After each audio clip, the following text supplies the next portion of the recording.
Hi, today I'll demonstrate you how to work with XRMToolBox, how to launch the XRMToolBox.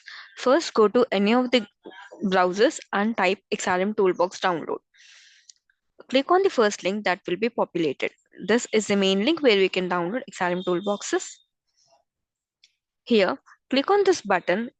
When you click on this button, a latest version of a XRMToolBox will be downloaded as a zip format. You need to extract the zip format. I have already downloaded the zip file, which is, let me go to my downloads. This is the XRM toolbox which I have downloaded.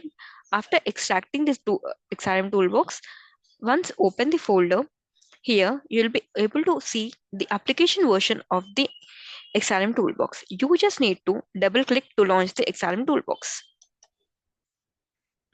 This is how XRM toolbox will be launched. In the next video, we'll see how to connect the organizations with the XRM toolbox. Video, I would like to demonstrate how to connect our Dynamics 365 trial instance with the XRM toolbox. Once you launch the XRM toolbox, you will be having this button to connect the instance. Double click on this. Click on this new connection, Microsoft Login Control. Open Microsoft Login Control. Click on this. Show advanced options. Now you need to give the username password of your trial instance. I have created a trial instance. I am giving the username password of that.